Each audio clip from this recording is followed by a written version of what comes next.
The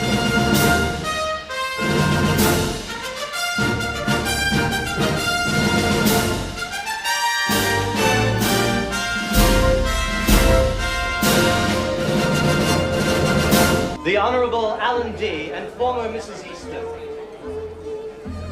The Honorable William and Mrs. Breslow. The Honorable Nelson and Mrs. Winnie Mandela.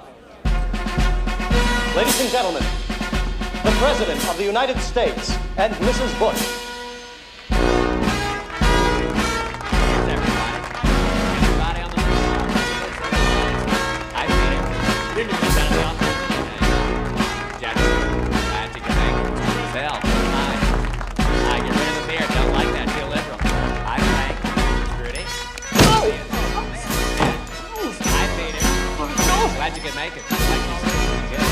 Everybody's here.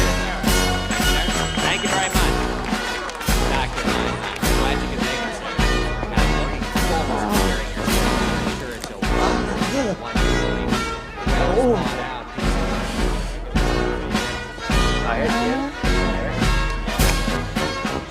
Have you met Dr. Meinheimer? Thank you. Yeah, repeat. Great lady down. Let's see what happens. Easy, watch the table. No, wait. How are you, dear? I'm okay. Good. Please be seated. Welcome. Glad you could all come. I'm pleased to say that we're graced with the presence of so many distinguished guests tonight. As we all know, this week we're celebrating Law Enforcement Week all across the country, so I'd like to turn the proceedings over to our own Washington, D.C. Police Commissioner, Captain Annabelle Brumford. I would like now to introduce a most distinguished American. This week he is being honored for his 1,000th drug dealer killed. Ladies and gentlemen, please welcome Lieutenant Frank Drebin of Police Squad. In all honesty, the last two I backed over with my car. Luckily, they turned out to be drug dealers. Excellent. Thank you, Commissioner Brumford. Now I'd like to call upon my Chief of Staff, Mr. Johnson Nunu, to introduce some special guests. Thank you. Mr. President, tonight I am extremely proud to welcome our guests from the nation's energy suppliers. First, representing the oil industry, head of the Society of Petroleum Industry Leaders, better known as SPIL, Mr. Terrence Baggett. From the coal industry, chairman of the Society for More Coal Energy, or SMOKE, Mr. Donald Fenswick. Thank you very much. And from the nuclear industry, president of the Key Atomic Benefits Office of Mankind, kaboom, Mr. Arthur Dunwell. As you know, for the past 3 years, this administration has been trying to formulate a national energy policy, one that will have a lasting impact on the way we live for the next decade and beyond.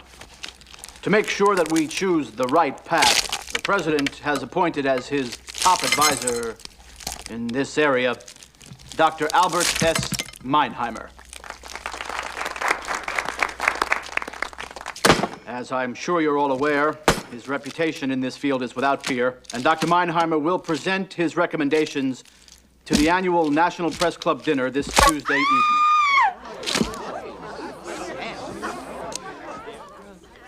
Mr. President.